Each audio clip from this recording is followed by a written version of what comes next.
Halo teman-teman, video kali ini menjelaskan tentang gabungan operating leverage dan financial leverage.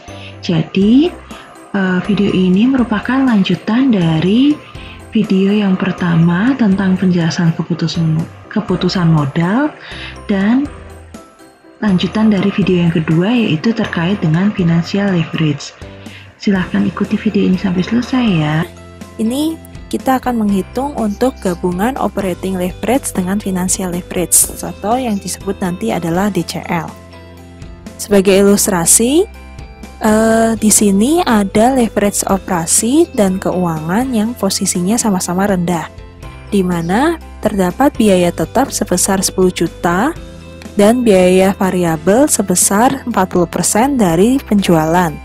Lalu di sini kondisinya tidak memiliki utang atau dengan kata lain biaya hutangnya sama dengan 0.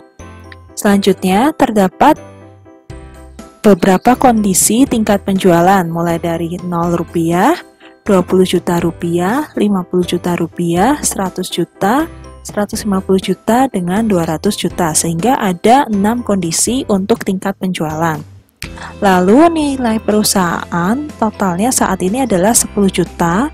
Harga per saham per lembar adalah 1000 dan HPP-nya atau harga pokok per unitnya di sini adalah 1000. Sehingga teman-teman perlu menghitung untuk EPS-nya dari setiap masing-masing kondisi penjualan.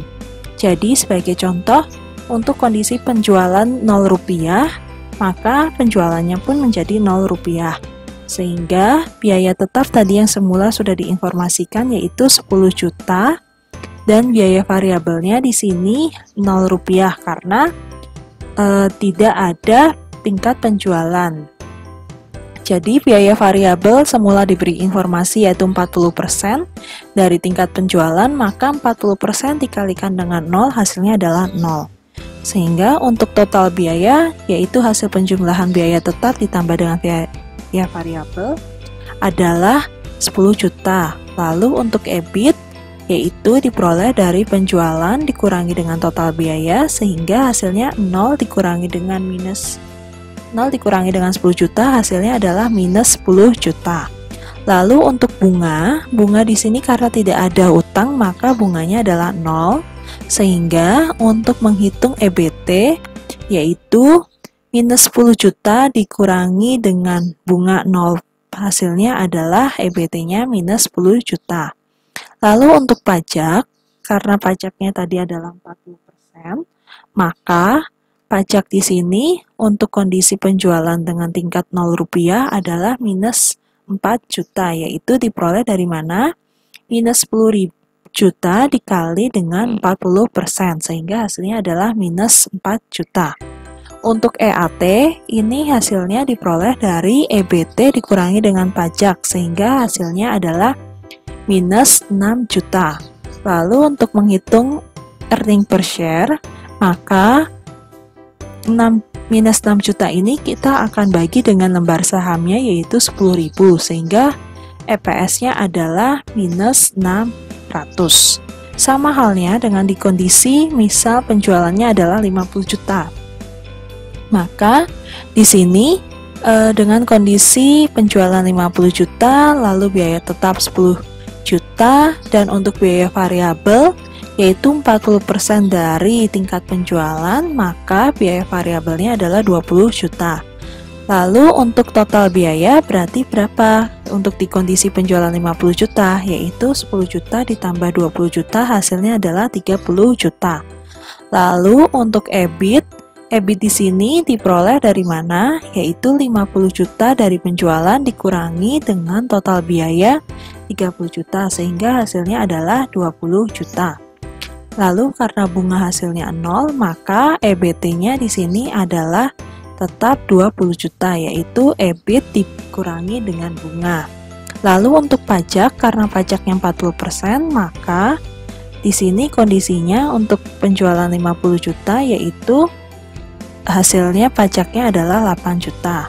Lalu kemudian EAT di sini diperoleh dari 20 juta dari EBT dikurangi dengan pajak sebesar 8 juta, maka EAT-nya hasilnya adalah 12 juta.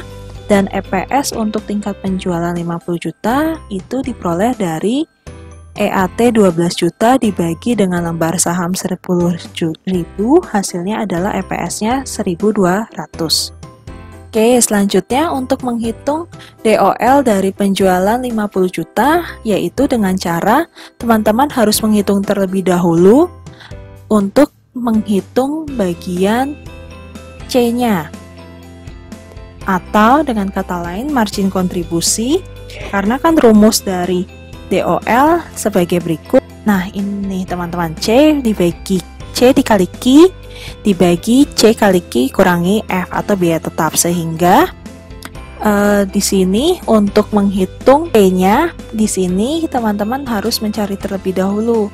P di sini adalah 1000 dari harga pokok harga produk per unit, yaitu Rp1.000. Unit terjualnya kalau misalnya 50.000, maka tingkat penjualan total adalah 50 juta. Jadi kondisi tadi 50 juta itu diperoleh dari harga produk per unit 1000 dikali dengan 50.000, sehingga tingkat penjualan total adalah 50 juta.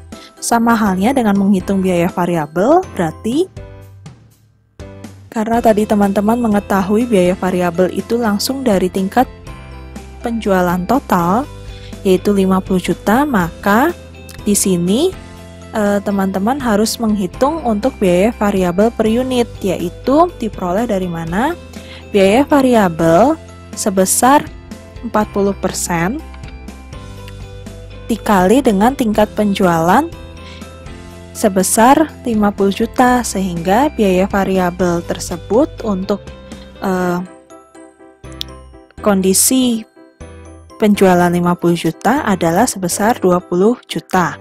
Lalu biaya per unit dari 20 juta tersebut dibagi dengan untuk mencari biaya variabel per unit, maka biaya variabel keseluruhan 20 juta dibagi dengan unit terjualnya 50.000, maka biaya variabelnya di sini adalah 400.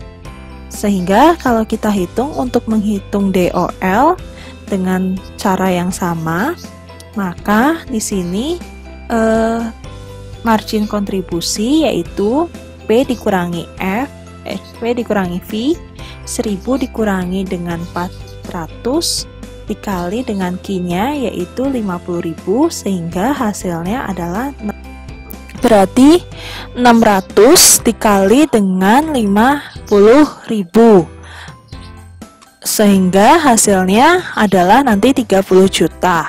Lalu bagaimana dengan penyebutnya? Sama dengan tadi, yaitu C diperoleh dari 1000 dikurangi dengan 400 dikali dengan unit terjualnya, lalu dikurangi dengan 10 juta, sehingga hasilnya untuk penyebut adalah 30 juta dikurangi dengan 10 juta, hasilnya untuk DOL adalah 1,5. Sama halnya dengan DFL di sini, yaitu dari EBIT-nya 20 juta dibagi dengan 20 juta dari EBIT-nya dikurangi dengan bunganya 0, sehingga DFL-nya adalah 1. Nah, bagaimana dengan DCL? Karena DCL ini adalah gabungan dari operating leverage dengan financial leverage, maka DCL-nya adalah 1. Lalu bagaimana jika kalau kondisinya ini adalah leverage operasi rendah dan leverage keuangannya tinggi, yaitu di mana biaya tetap yang dimiliki 10 juta, lalu biaya variabel yang dimiliki adalah 40% dari penjualan, lalu menggunakan utang sebesar 50% dari nilai perusahaan dengan tingkat bunga 20%, lalu biaya bunganya 20% dari 5 juta, ini diberi informasi bahwa bunganya adalah 1 juta. Lalu tingkat penjualannya tetap sama dengan yang tadi, yaitu ada 6 dari 0, 20 juta, 50 juta, dengan 50 juta, 100 juta, 150 juta, dan 200 juta. Lalu nilai perusahaan total di sini adalah 10 juta. Harga pasar sahamnya per lembar adalah 1000. Lalu harga dari produk per unitnya itu adalah 1000. Pertanyaannya, jika tingkat penjualan ini yang diminta adalah 100 juta atau 100.000 unit, maka DCL-nya berapa? Lalu, jika tingkat penjualannya mengalami peningkatan dari 100 juta ke 150 juta, berapakah kenaikan volume tersebut dan berapakah peningkatan labanya? Silakan teman-teman menghitung untuk di bagian ini. Lalu nanti untuk video selanjutnya untuk solusinya akan diupdate di dalam channel YouTube. Terima kasih.